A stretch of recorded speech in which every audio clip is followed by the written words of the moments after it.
Hey, it's Mike from the Mike Wagner Show. Thanks for tuning in to the Mike Wagner Show on Anchor FM.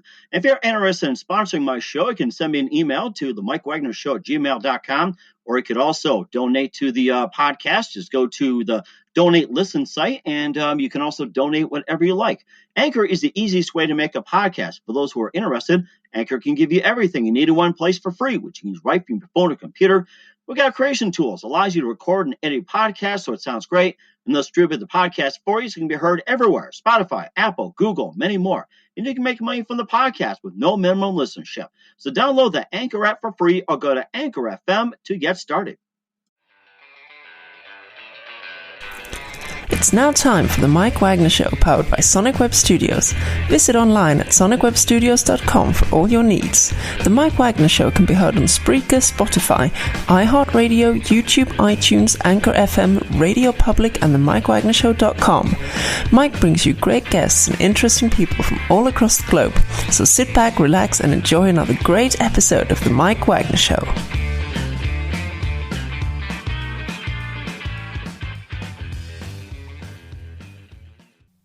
Hey everybody, it's Mike from the Mike Wagner Show, powered by Sonic Web Studios. Visit online at sonicwebstudios.com for all your needs.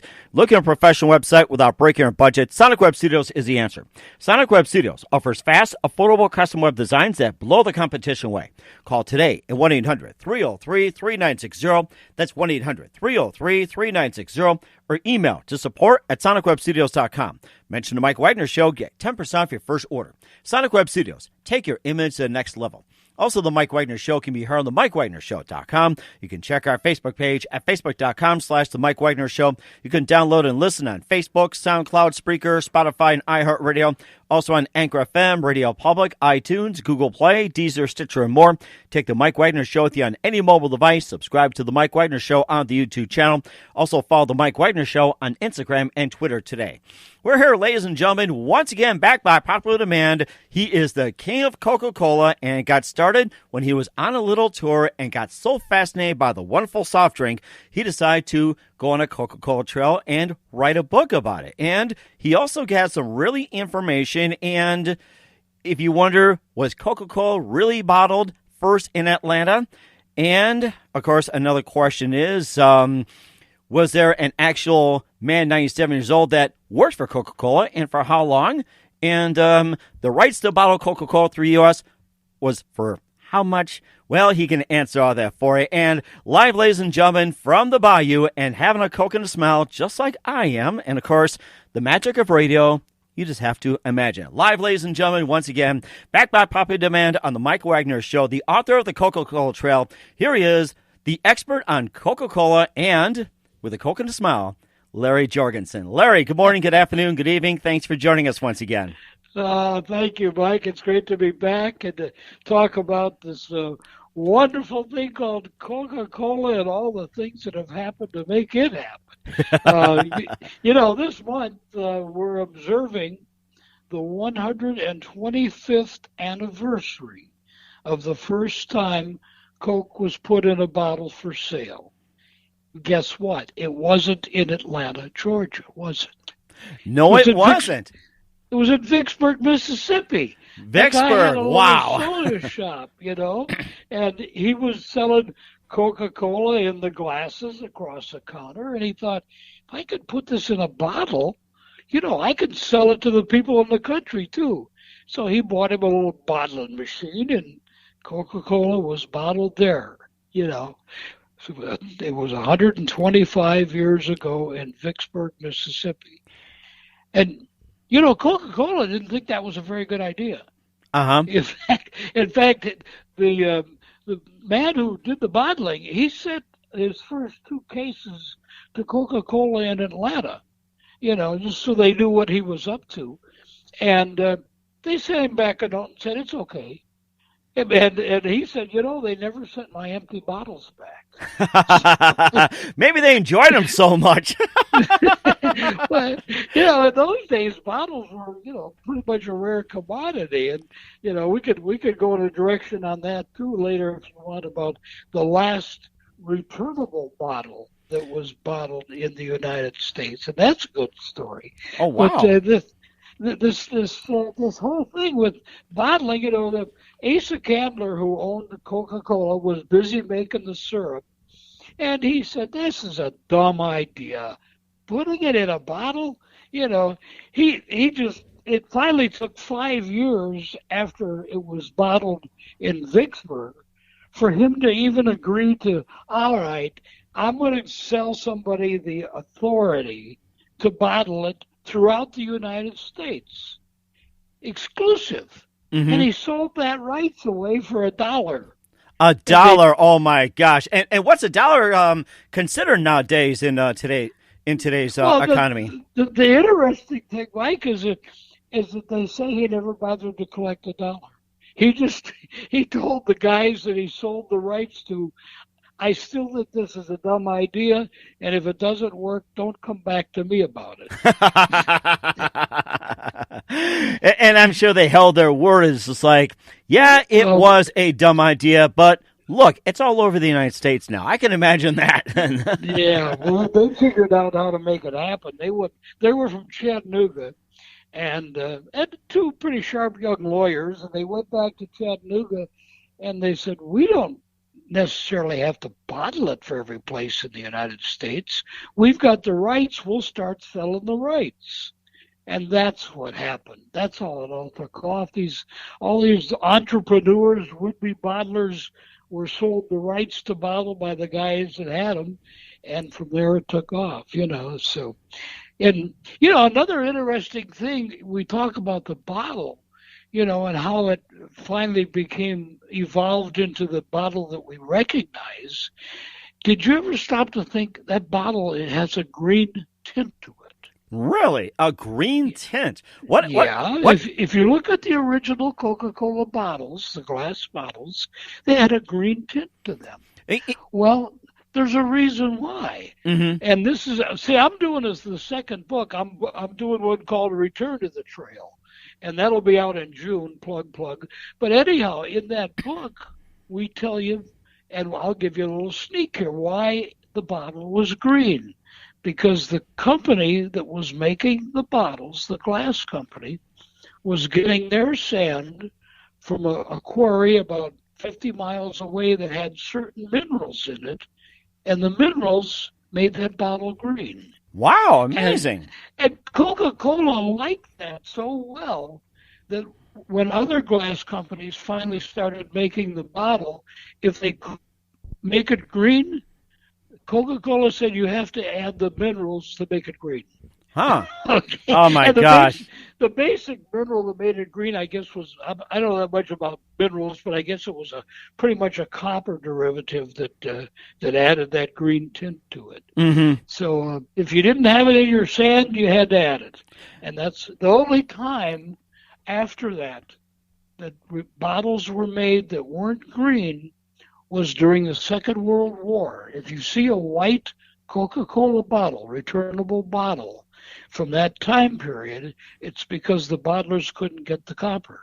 They had white bottles. Wow. Little trivia. Amazing, too. And talking about returnable bottles, you talk about the last returnable bottle. And when did that happen? And why the stop on the returnable bottles? Well, returnable bottles, let's face it, we got into an environment where everything gets thrown away. You get cans and non-returnable bottles, and the bottlers realized that this was coming, and so they started making a very inexpensive non-returnable bottle. Mm-hmm. The returnable bottles, they would last for many years. They get used and reused, so the bottlers would pay a bigger price for them, but they'd get the use out of them. Uh-huh. Well, as it happened, the last bottle, returnable bottle, that old 6.5 ounce, that nice little mini bottle, was bottled in Winona, Minnesota. Amazing.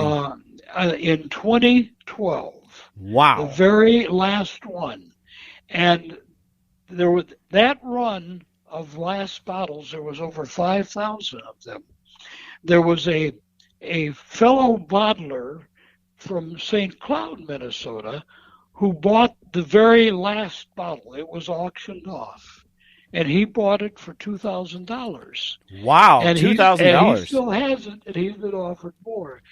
The rest of those bottles, 5,000 and whatever, were sold with a little special neck wrap on them, and they were sold for $20 each, with the money going to finance a public trail along the Mississippi River in Winona. And there are still, I believe, a couple hundred of the bottles left, but most of them have been sold, and it raised over $85,000 for the little trail. So it was a good project. And again, talking about the bottle and how hard it got to get those returnable bottles, that bottler in Winona had to really dig around to collectors and to other people to get enough bottles to make that last run, because they had quit making returnable bottles back in I think it was 88. They quit making them. So he ended up having to get bottles from a variety of places to make that last run of returnables. Wow, that is amazing as well, too. And we'll talk more about Coca-Cola history as well, too, including a young memorabilia collector starting up a museum, how mayors saved and preserved Coca-Cola history, and also it got held by a famous duo. But first, listen to The Mike Wagner Show at themikewagnershow.com. It's powered by Sonic Web Studios. Visit online at sonicwebstudios.com for all your needs. Look at a professional website without breaking your budget. Sonic Web Studios is the answer. Sonic Web Studios offers fast, affordable custom web designs that blow the competition away. Call today at 1-800-303-3960. That's 1-800-303-3960, or email to support@sonicwebstudios.com. Mention the Mike Wagner Show, get 10% off your first order. Sonic Web Studios, take your image to the next level. Also, the Mike Wagner Show can be heard on the MikeWagnerShow.com. You can check our Facebook page at Facebook.com/The Mike Wagner Show. You can download and listen on Facebook, SoundCloud, Spreaker, Spotify, and iHeartRadio. Also on Anchor FM, Radio Public, iTunes, Google Play, Apple, and more. Take the Mike Wagner Show with you on any mobile device. Subscribe to the Mike Wagner Show on the YouTube channel. Also follow the Mike Wagner Show on Instagram and Twitter today. We're here with the author of the Coca-Cola Trail, Larry Jorgensen. He's down in the bayou right now, enjoying a Coke and a smile, and yours truly as well, too. We talked about the returnable bottles, but sadly, I don't have a returnable bottle, so we'll have to sell it for a can. And, of course, we talked about a young memorabilia collector actually creating a Coca-Cola museum in an abandoned and falling down Coca-Cola plant. You can just tell us all about that. Well, it's a great story, and if you're anywhere near Decatur, Illinois, I encourage you, if you're into Coca-Cola memorabilia, to find this guy. It started, he was working in a store, and he saw a poster of a Coca-Cola can it was kind of crushed, and it got his attention. He started collecting posters, and then it just got totally out of control. He got vending machines. You may remember that Coca-Cola at one time made a thing, it was called a Cobot. It was a little mechanical robot that looked like R2-D2. Oh my gosh! And that was a limited production thing, and he's got 3 of those. He's got Coca-Cola did a promotion once with Levi, where they had the Levi vans. Wow! And there were I think 20 of those made, and the interior of the van was all done up in shag carpet and Levi type fabric and so forth. He's got one of those in the museum. It's a fantastic museum. And what happened is he went, it's an old railroad museum, the old, interurban type railroad depots. And he apparently had gone to visit this depot when it had been converted into an antique store. Wow. And the people that had the antique store they wanted to get out of the business. So instead of buying antiques, he just bought the whole building, and he moved his massive accumulation, which by that point was 2 semi-loads, and growing. And it's a beautiful place to go see if you're into Coca-Cola memorabilia. He's got, you name it, he's got it, and he's got lots of it. Mm-hmm. It's in Decatur, Illinois. And it's ask anybody, where's the Coca-Cola Museum? They'll point you at it. Another interesting into buying Coca-Cola memorabilia on the other end of the country and good weather, Fort Walton Beach, Florida. Fort Walton Beach, amazing. Fort Walton Beach. There's a place called the Buccaneer Gift Shop, and it's totally Coca-Cola. Oh my goodness. He's got all kinds of Coca-Cola memorabilia in there, and it's all for sale. And it's right on that main street that runs, what is that, 90 or whatever that is, it runs along the Gulf, through Fort Walton Beach. That's a great stop. He's got a Coca-Cola bottle that you can get your picture taken with. It's like about, 12 feet high. It's huge, So that's another interesting stop on the Coca-Cola Trail. And the things I'm telling you about, Mike, these are all things in the next book. Okay, so I'm giving you all my good stuff. And that's something we'll talk about a little bit later as well too. And you also had a mayor that actually saved and preserved Coca-Cola history in a city that's in Grenada, or is it Grenada? Yeah, it's in Grenada, whatever. That's an interesting story because the bottling plant there was closed. It was merged with another one, and the family that had it passed on memorabilia down through the generations. Well, about the third generation that got a hold of all this stuff said, we don't want this stuff. Let's just put it on the internet and sell it. Well, the mayor said, no, this is not leaving town. And he got a bunch of people together in town, a bunch of friends, and they kicked in money. It wasn't taxpayer money. They bought all of the memorabilia from that particular plant, and then they had to figure out what to do with it. So they put it in a museum in City Hall. And it takes up a lot of the mayor's office, too. Oh, my God. But that's easy to get to. If you're going down the Interstate 55, it's right there in Grenada, Mississippi. So that's a good one to see. Something I learned just recently in doing this next book, we look at the Coca-Cola logo, and we say, well, it's always been. But I found out it hasn't always been.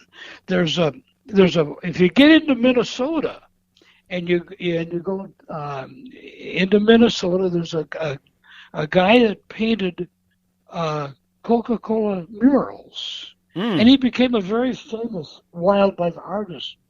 But he was at a young age he was doing murals, and he actually did a self-portrait of himself doing a mural on a store, which then later was converted by somebody else into a mural. Anyhow, to get to the story of the logo, when he was painting the signs for Coca-Cola, he developed a way to paint the Coca-Cola logo quicker, easier, and a little bit cleaner.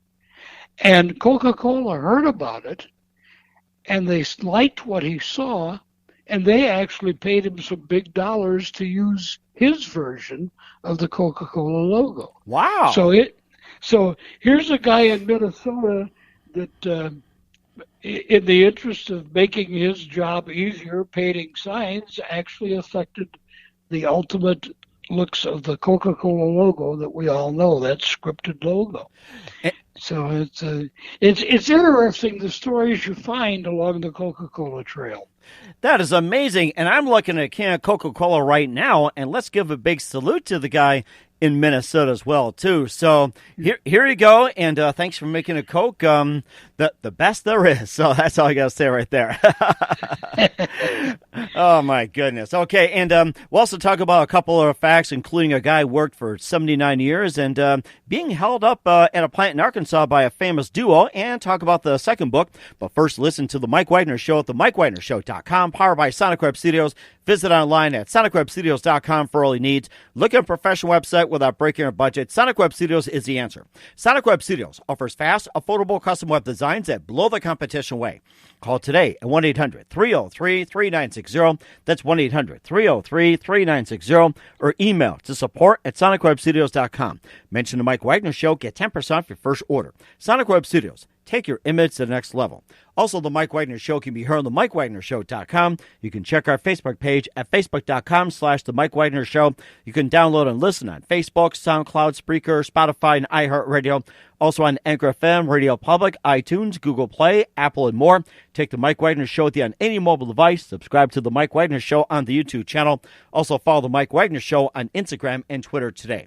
We're here with the author of the Coca-Cola Trail, Larry Jorgensen, talking about his first book and going over a little bit of a recap and some interesting facts, as you heard as well, too, including the exclusive rights to bottled Coca-Cola throughout the U.S. was sold for $1. And, of course, being the Coke, it was first bottled in Vicksburg, Mississippi, before heading over to Atlanta and some city museums where they've been preserved and also saved thanks to Coke as well, too, and having, just paintings of Coca-Cola, paraphernalia, and all kinds.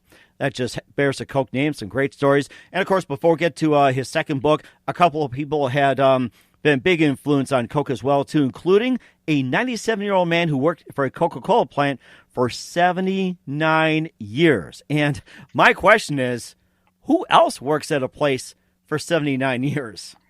Well, he obviously was in love with Coca-Cola because he became the curator of, they have their own little private museum.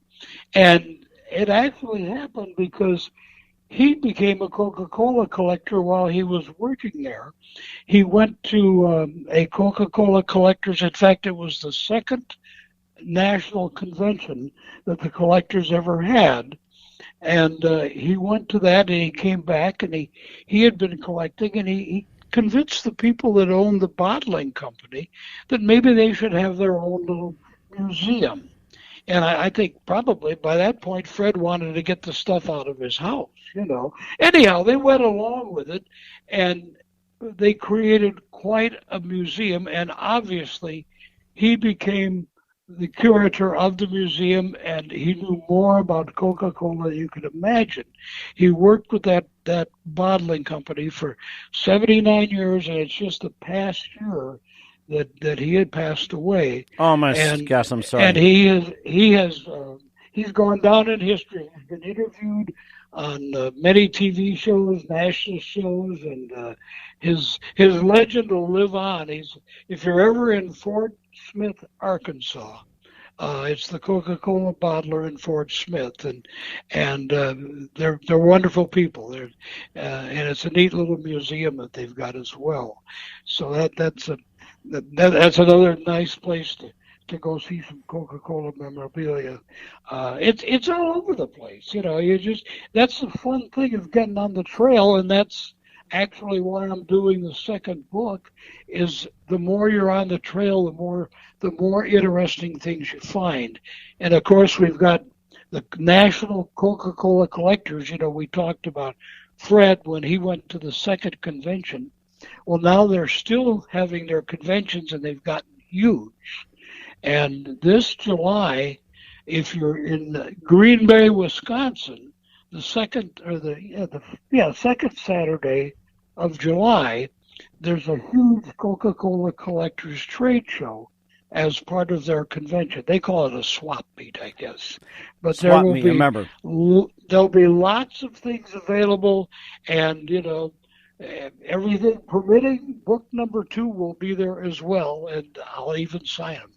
That's fantastic as well, too. And speaking of Fort Smith, Arkansas, Bonnie and Clyde happened to hold up a Coca-Cola plant in Arkansas. Now, was this in Fort Smith, or what was this about? Why would Bonnie and Clyde hold up a Coca-Cola plant? Were they that thirsty or what? That was in Nashville, which is in Nashville in Arkansas. It's probably about 70 or 80 miles to the southwest of Fort Smith. And it actually wasn't Bonnie and Clyde. It was a couple of their cohorts that had been up to Chicago they tell me the reason they went to Chicago is they were buying some weapons from the Capone gang. Wow. And on their way back, they realized they needed some money, and so they decided that they'd start knocking off some places. And one of them, they were going to hit the Coca-Cola plant. Well, actually, the original plan was to hit the bank in Nashville. And word got out, and when they got to Nashville, the sheriff already had positioned guys on top of the bank. And they thought, well, we're here, we got to rob something. So the Coca-Cola bottling plant was just around the corner, and so they went over there. Oh, my gosh. Their timing was not good because the trucks hadn't come back in yet, and there was like all there was like $70 in the cash box in the safe. And they took the 70, and the owner of the Coca-Cola bottling plant, there were also some checks in there, and he convinced them the checks wouldn't be any good to them, so they left the checks. They took the $70 and they headed out for Texarkana and ultimately Dallas. They hopped a train in Texarkana and went to Dallas, and both of them ended up in Alcatraz. Either Alcatraz or Quentin, I forget which one. But anyhow, they both got caught. It was the end of their... Oh, my gosh. Okay. Larry, I think we kind of lost you for a bit. Larry, you still with us here? Larry? Okay. Yeah. Okay, yeah. We might cut off for a little bit, but I was just going to say, too, that when Bonnie and Clyde, their cohorts, held up a Coca-Cola plant, how much Coke did they actually take with them to drink? I don't think they took any Coke. They were more interested in the money. Oh, no. They just wanted to get some cash and get out of town because the law was definitely in pursuit. But they did escape. There had been some roadblocks set up ahead for them, and they were able to escape and make it to Texarkana. And then from there they took the train and got into Dallas before they finally got arrested in Dallas. Oh, my. I think they picked the wrong trail to get on. And speaking of the trail, your second book, The Return of the Coca-Cola Trail, and some very interesting stuff. And tell us a little bit more about the book and what inspired you to write about the second book. Well, the thing that inspired me on the second book was the fact that the first one was A, very fun to do, and B, has been very successful. It's just been great. The people that have gotten behind it and have purchased it. I've got stores that are selling it and continue to sell it. So that was the inspiration, is to have some more fun and sell some more books. The second book, we do a lot of the same. We go to a lot of the companies that were bottling plants, and we say, well, what are they now? And it's amazing what they've been converted to. And there will be a story in there, by the way, about a group of art students from Georgia. They are from the University of Georgia, and they have gone across the state. They've painted 12 Coca-Cola murals. Wow! And we've got it's different communities that wanted to save a Coca-Cola mural. And so there's a story in there about them. Also, there's a chapter about Columbus, Georgia. And see, Columbus has an interesting history in Coca-Cola, because the man who created the original Coca-Cola syrup was from Columbus, Georgia. He worked in a pharmacy business there, and Columbus claims that he invented the syrup while he was there. Well, we know he ultimately took it to Atlanta, and Atlanta likes to claim that no, he invented it there.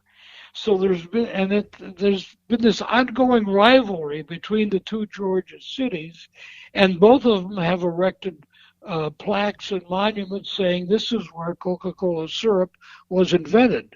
So that's an interesting thing. But Mr. Pemberton was started out in Columbus, Georgia, and he ended up there too because his graveyard, his grave is in Columbus. So they claim him, and one of the retired archivists from Coca-Cola said, yeah, Columbus really had him first. So, but it's in the book. We got all the details in the book, and we're telling him about other places where the buildings have now been put into different uses, and we try to concentrate on buildings where you can go in.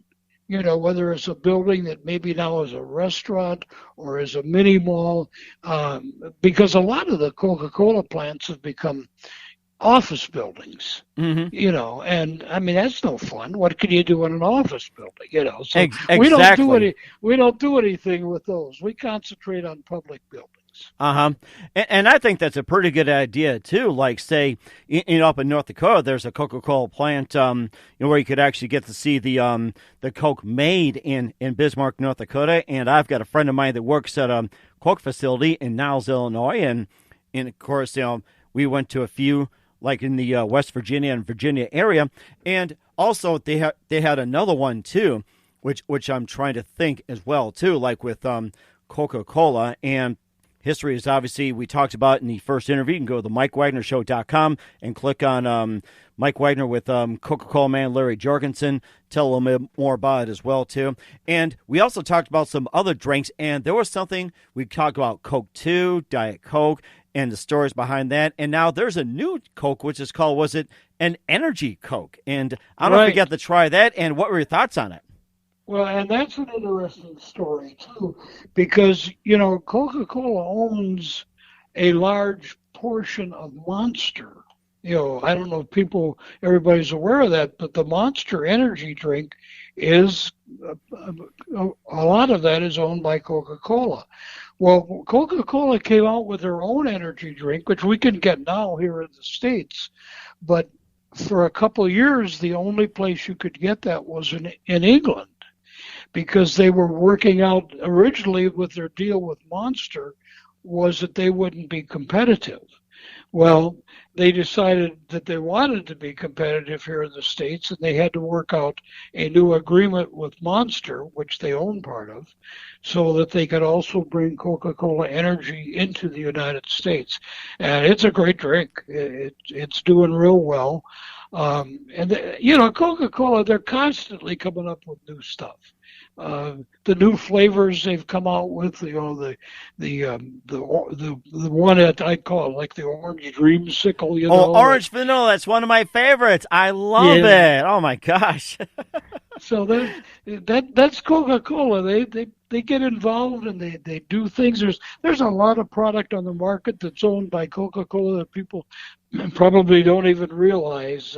Everybody knows Minute Maid orange juice, but if you look in the grocery store, there's that real upscale milk called Fairlife. And Fairlife milk is owned by Coca-Cola. They bought the whole shooting match. Originally, they invested in it, and then the opportunity came along, and they bought the whole company. So they're diversified, and that's what makes them the strong company they are. Is what are the trends? What are people into? And let's make it good, like Coca-Cola always does. And of course, they got the Diet Coke as well too, with all the different flavors that was featured in the Super Bowl. Was it mango and peach and grape or something like that? So like all these different flavors of Diet Coke. What were your thoughts on that one? Well, and you've got the now the flavored seltzer waters. And there's a brand out. It's AHA. And you'll probably see it in the stores. That is a Coca-Cola brand of the flavored waters, the charged waters. And again, Coca-Cola sees the trend to seltzer waters and flavored seltzer waters, and in some cases it's even the alcoholic flavored seltzer waters. The only place that I'm aware of that Coca-Cola has gotten into alcoholic Coca-Cola is in Japan, where they are able to sell Coca-Cola with a little shot in it. Oh my goodness. Blue Shot Coke in Japan. I'm going to have to be on the lookout for that one. Yeah, it saves you from having to bring your own bottle of rum with you. Cuba Libre, Cuba Libre in a can, I guess. I don't know. Exactly. And, of course, we talked before going on the air here on the Mike Wagner Show, and there's, like different coffees, different beers and everything, and who knows, could be like a Coca-Cola coffee, Coca-Cola beer, or maybe even a coffee beer. And I think somewhere in Wisconsin, there's already a coffee beer. Yep. There sure is. It's the old boys at Pastor Ribbon have done that one, and they tell me it's only in about 6 or 7 states right now, but they tell me it's pretty good. It has pretty good taste to it. You want to get off into a different beverage. Talk about Pabst. Pabst is actually at one time was owned for a brief period by the same people that owned Twinkies, amongst the hostess, goodies. Okay? Oh my goodness! And there was one of the disc jockeys in Milwaukee decided that the true breakfast would be a Pabst and a Twinkie. Pabst and a Twinkie. You're making me hungry and thirsty right now, Larry. And a Coke to wash it down. Yeah, that's right. A little Coke for a chaser. But it's, let's face it, Coke is the world's best known brand. There's no doubt about it. Any place you go. I don't know if I told you the last time we talked about the Coca-Cola bottle in Colombia. It's made out of ice. Oh, okay. I'm not sure if we talked about it, but if it does, I'd love to hear about it again. And if not, it's interesting to hear. Well, the bottler down there, to be unique, he was observing an anniversary of the company, had the Coca-Cola bottles made of ice. Okay. So when you bought the drink, it was already iced down, obviously, because the bottle was made of ice. Of course, it gets pretty hot in Colombia. I would think you'd want to drink it fast. But that was a good gimmick, and it was strictly a one-time promotion, but again, kind of indicative of the kind of things that Coca-Cola people do to just stay a step ahead. And of course, speaking of a step ahead, what do you have planned in 2020 as well too? Later down the road, in 2021, and if we be going on a book tour to promote your second book? Well, I said when I did the first book that I thought that was going to be adequate. It led me to the second book. So, and what you find when you're doing these, you find certain things that you'd like to just spin them off and do a whole book on. And a good example, in Indiana, there's a family that was deeply involved in Coca-Cola bottling. And they alone, that family and the plants that they owned and the history of what they did with Coca-Cola in just the state of Indiana is probably worth a book. The bottle collectors, there's so many bottle collectors that have unique stories to tell. So who knows, Mike, where we're going next. We'll get this one out and see what happens after that. And, of course, always keep us up to date and, if possible, a third book. And looking forward to that as well, too. And, just a couple of things here, Larry. You've been fantastic. Love to have you on again. And we got to meet somewhere to have a Coke and a smile and, talk more about the book and all interesting things, too. You venture through North Dakota and throughout the Midwest and everything. And I guess another question is, when are you planning coming back to the great state home of the Buffalo?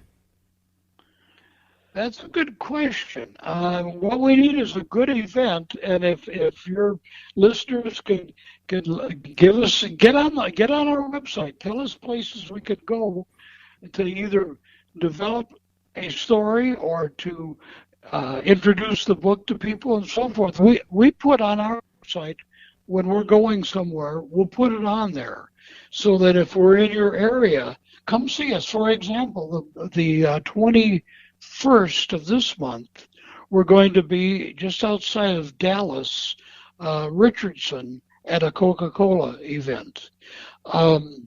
The first weekend in April, we're going to be at a book festival in South Louisiana, a little Cajun town called New Iberia. In fact, New Iberia is the home of Tabasco, McElhaney's. Wow. So, come read the book and have a Coke and go out to see the folks at Tabasco.